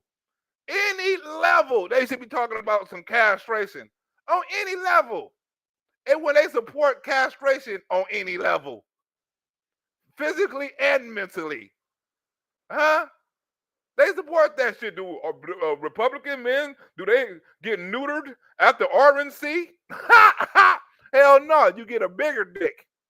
Vance would have been better served if they just disowned this in the beginning. Like, this is one of those easy things to do. It wouldn't have been much backlash against J.D. Vance and Donald Trump if Elon Musk just decided, okay, well, this guy's going. I think this is more about Elon Musk's guy than anything else, because in most other situations, they would have just said, okay, we're going to cut ties with you, which is exactly what they ended up doing. Let me start with you've cracked down. Where the hell Pam Bondi come from? Oh, that brother went early in the video, right? But the Democrats got a problem with big balls. They got a problem with Elon Musk. They got a problem with Donald Trump. They got a problem with Tom Homan. They got a problem with Pam Bondi. They got a problem with JFK Jr. They got a problem with Pete Hegseth, right? They got a problem with Tulsi Gabbard, right? All of them either spy, they unqualified, they dumb, right? They don't know what the fuck they talking about. They're uneducated. They traitors, right? All of them is something. They're white supremacists. Anybody connected to Donald Trump, right? You don't see him talking about Vivek no more. He was a white supremacist early on, but now he's trying to run for governor or something. So I don't think he's a white supremacist no more. You know what I'm saying? I guess he's gonna be a white supremacist in Cleveland and Ohio, right? But you don't. But anybody's connected to Donald Trump is a white supremacist. You, a white supremacist, right? Now that the immigration thing is happening, and now that the people are getting exactly what they vote for, because if the people didn't want this, they wouldn't have voted for Donald Trump like this. The Latinos, the whites, the Christians, the blacks, everybody wouldn't have voted for Donald Trump like this if they wasn't getting exactly what they wanted. Evidently, they're getting more of what they wanted from Donald Trump than they thought they would have got from Kamala Harris. And if we're going to go on people doing exactly what they say, right? You had time when Joe Biden and the Biden administration could have done exactly that. They could have done exactly what they said for 4 years, but they didn't do it. And Donald Trump ran on this, and you knew Donald Trump was going to do exactly what he was going to do, right? Because he done it 4 years ago. So it wasn't going to be no different this time. It was more people was awoke, and more people was willing to accept what he was going to do. Cut taxes, you know what I'm saying? Try to stop the war in China. Cut men out of women's sports, right? Protect the kids as far as surgeries and shit like that, right? Do something with the Board of Education. These are try to more production on gas and energy and shit like that. Better trades and shit like that. People pumping money into the economy. We wanted shit like that. Ain't that what we voted for? Ain't that what America voted for? If they didn't want it, they would have done something different. He ran on the board. That was his biggest issue. Now, all of a sudden, ICE agents is doing exactly what Donald Trump said he was going to do. Now, all of a sudden, it's a shock. Think about if Donald Trump would have gotten in office, he wouldn't have done what he said he was going to do. Imagine the people he would have lost. Imagine the supporters he would have lost. Imagine the people that supported him and voted for him say, "You's a motherfucking lie. You didn't do it." He said on day one, this is what's going to happen. And on day one, guess what happened? Exactly what he said. On day one, I'm going to cut this executive order. On day one, what'd he do? Sat there and signed damn near the first hour. You can't get mad at a man for doing exactly what the fuck he said. You can't get mad at a man running on the policies that he said he's going to implement. You can disagree with him. When he said he's going to do shit with the FBI and the January 6th and shit, he said he was going to do that on every news interview he done. Every time he got asked, yes, I'm going to do it. He said it at rallies, yes, I'm going to release them. Yes, they're prisoners. And the people that convicted them was corrupt. And the people that convicted me was corrupt. I'm going to clean house. What's so hard to understand? Why is that so hard to understand? He ran on exactly what he said he was going to do. Because if Kamala ran on exactly what she said she was going to do, the world would look different right now. Right? As far as trade, as far as the border, as far as the fentanyl, the war on fentanyl, right? As far as the things like as far as U.S. aid, as far as getting somebody like Elon Musk and somebody like DOGE to go over the government spending, you wouldn't have got this shit like that. Right? You wouldn't have got a clearance of attorney generals and lawyers and total government shutdown of buildings that's not being used. You wouldn't have knew about spending on gasoline condoms, and you wouldn't know about none of that if Donald Trump wouldn't have hired the people that he hired. You wouldn't hear about Vladimir Putin want to talk to the president of the United States. You wouldn't hear about that shit. You wouldn't hear about how China, you know what I'm saying, is taking over the Gulf of Mexico and the Cuban fucking the Cuban whatever port, whatever the Cuban port or whatever. You wouldn't know that China taking over this shit until Donald Trump came in office. You think people in Colorado who had all that crime happen in their neighborhood with illegal immigrants, you think they're not happy? You think the mothers and the fathers, you know what I'm saying, and the girls who was competing against men in sports, you think they're not happy? You think certain girls is not happy that a grown-ass man that can't come up in the bathroom and say they a woman and be in the same bathroom as them without it being a crime? You don't think they happy? Right? And look at the people who mad. Canada mad. China mad. Right? The Muslim countries mad. Palestinians mad. Mexico mad. Everybody mad. Except the people who voted for change. Except the people who voted for lower taxes and more jobs and a better economy and less wars and safer streets. And them the only people that's not mad. Some of the people who didn't vote for it and see the shit Donald Trump is doing, like, wait a minute, I changed my mind because Donald Trump is doing shit at breakneck speed. We ain't saw this shit in 4 years from Joe Biden. We saw this shit in 2 or 3 weeks from Donald Trump. I have to give him some type of credit. I may not like the man, but I got to respect what he's doing. He's doing interviews, press conferences. He's going to be at the football game. I mean, he's doing commercials, interviews, halftime shows. You can't keep up with the man. Remember they said we can't keep up with Joe Biden behind closed doors. Hell, we can't keep up with Donald Trump in fucking the open, in the public. You can't keep up with him on TV. Where the fuck is Donald Trump at now? That's how you need your president to be. He didn't take his president and sit on his ass and say, look, man, I'm president for 4 years. I can sit on my ass and basically do nothing. He didn't take that. He took it, and in 3 weeks, he caused a controversy all over the map, all over the country, all over the world. I'm canceling DEI. I'm taking the T and the Q off of LGB. I'm stopping all that federal funding for all these old holidays. We're stopping the celebration of all these months in federal. You can do it if you want to, but we stopping this celebration, all this Gay Pride Month, federal funding for this. We're stopping doctors from exploiting kids. We're holding federal funding for states that want to hold hostages. Hold and harbor immigrants and criminals. Right? We're gonna hold your funding if you preach that gay shit to our kids. How many people is saying, you know what? Them was some fucked up rules. No. You have to like this if you voted for Donald Trump or if you voted for Kamala Harris. You have to like this.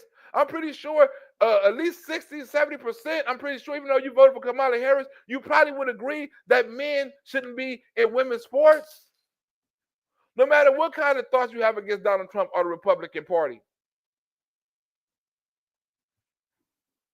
Right? Before I get up out of here, I want to, I had a situation yesterday. I don't think this person would ever listen to my show, but it was with one of my ex-girlfriends, right? And she live in a whole different state, you know what I'm saying? But we're friends now, but I don't think we're gonna be friends no more much longer, right? So, but for last story before I get out of here, but she put up a post about Tim Scott and you know what I'm saying, and Wesley Hunn, you know what I'm saying, and Burgess. But she put up a post talking about they were all kissing Donald Trump ass and they didn't get no jobs, right? So I called her like, "What jobs? I mean, like, why would you put that up?" Well, I had an opinion and things like that and stuff like that. So, well, why would you put that up? Like, do you know any of these people that's historic, right? In political history, do you know what any of them done to get there? Do you know what any of them done for the black community? Do you know what any of them done? No, I just got an opinion. No, right? But long story short, it made me think about, right, like dating. If I was to date a woman like that have that kind of mindset, even though she says she's not in politics, why would you put that up if you're not in politics, right? And you know how conservative I am. You know I'm into politics. Why would you put that up? And you know that, you know. So when you say that these people kiss ass, and when you say that these people ain't getting shit, and you say that master and all this whole shit about these black men, that's the same thing people say to me. So when you put that post up, you're not just talking about men like that. You're also talking about men like me. So if you can't respect a man like that, you can't respect a man like me. Because me and these people have the same ideology, the same politics. We try to do the same things for our community, right? And just because somebody say, well, vote for Trump and vote, don't mean they kissing somebody ass. Hell, they Republican. What else they supposed to say? They supposed to campaign for Trump. They supposed to rally for Trump. They supposed to do all that. If they wanted a job or not, they are Republicans. And did you even see why Donald Trump didn't offer them no job? Do you know if they even wanted a job? Do you know what plans they got, right? Or what positions they already hold? Right, that's important to the Republican Party, far as passing laws and, you know what I'm saying, getting things in the signatures and vacancies on governors and senators and stuff like that is in Florida and stuff like that. You don't see that people are positioning for other jobs. You don't know if Donald Trump offered them no job. You don't see them complaining, right? You don't see no Republicans like, or black conservatives like, hey, why you didn't give them no job? Because we understand. So to push some shit up like that, it's not showing what you think about them men in period, right? It also tells me what you think about men like me, and why you have why you're in a position that you're in. You don't understand why I'm talking about. I talk about entrepreneurship, right? I'm talking about taking my kids out of the power of the government as far as education and shit. I can't trust them and shit like that because the education system is not for my, is not really treating my son, you know what I'm saying, as an individual, you know what I'm saying, as a carer, anything like that. So I got to take something as far as entrepreneurship and be able to pass something to my son. So I got to take certain things out of government hand and not ask them for handouts, and not ask them for shit. As a conservative man, I must do that. But as a liberal woman, you want to sit up there and say, "Oh, the government gonna cut this, the government gonna cut that."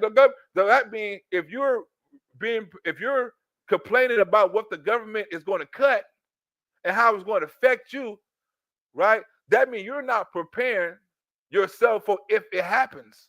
What if it does happen? How was you preparing yourself? Right? How was you getting ready? If you notice a possibility, and this was something that may happen because the big bad Nazi is in the office, why are you not preparing yourself for the big bad Nazi in case he cuts some shit like this off?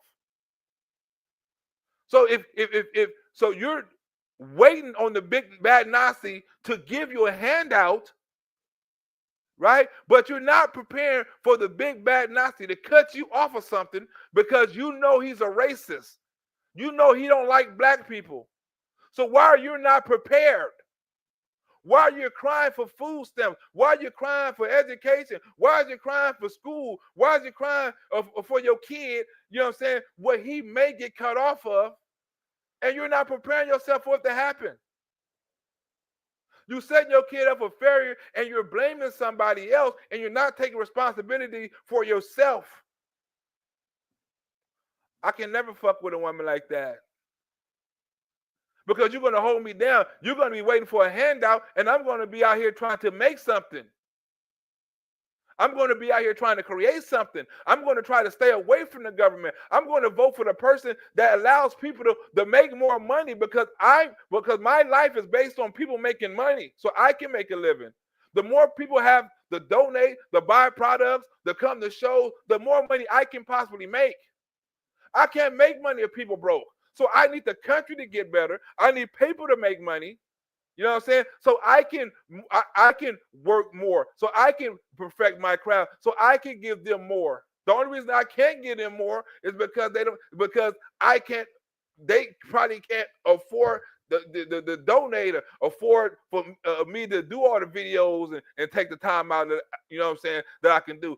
It's understandable. But one day, hopefully soon, as Donald Trump is in office, maybe they're going to come back and they will have some free income to donate $100 or $200 or $50 or $20 here or something like that. But I have to understand my financial situation depends on their financial situation. So I have to hope the country get better for my sake. So I can sell my craft, so I can sell my art, so I can sell myself. I can't sell myself. I'm a product. I'm the dope. I'm the chicken. I'm the weed. I'm the alcohol. I'm the book. I'm the clothes. I'm the shoes. I am the product I have to sell. And if I can't sell myself, you can't slang yourself, you might as well hang yourself. Right? So right now I have to do other things because I'm a conservative and I'm a capitalist. That's why I got to catch a flight in a little while. But I have to do other things legally to make more money, to put myself in a situation so maybe I can finance myself, right? Until I get my viewers back.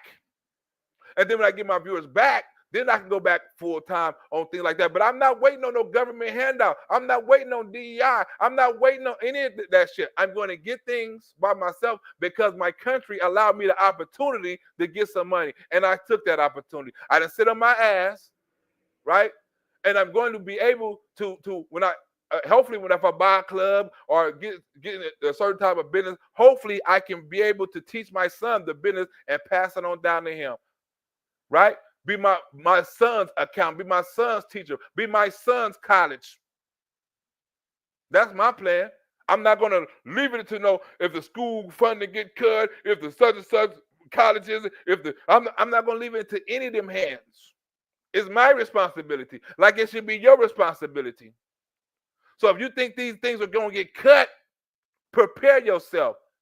But since you're not preparing yourself and you're sitting back there waiting for something to happen, lets me know what type of woman you are. Right? And I ain't told her this, but this is something I'm thinking to myself. And if I ever have a conversation with her again, I don't know if she's going to call me because I kind of told her off about that post, but I'm not going to call her. She's going to call me and I'm going to tell her this whenever I talk to her. She probably understand why I'm not going to call, right? She's probably knowing, but whenever she called me, I'm going to give her all of that, every single bit of it. If you had any hopes, and I know what will happen anyway, but if you had any hopes of us ever trying to get back, and you don't understand, I was just trying to be your friend, this is exactly why we can only be friends and nothing else could ever happen. Because you wouldn't push me forward, you'll only hold me back. That's why I got to find me a conservative woman. But anyway, I'm up out of here. You know what I'm saying? I'm going to see y'all in a couple of days. I got to get up out of here. And people out here, the conservatives, stay away from these liberal ass women. They will drive your ass crazy. I'm keeping it 100. You know what I'm saying? That was a personal story. You know what I'm saying? I feel like sharing this happened yesterday. But I'm up out of here. I'll see y'all in a couple of days. Tuesday, I'll be back. I'm out.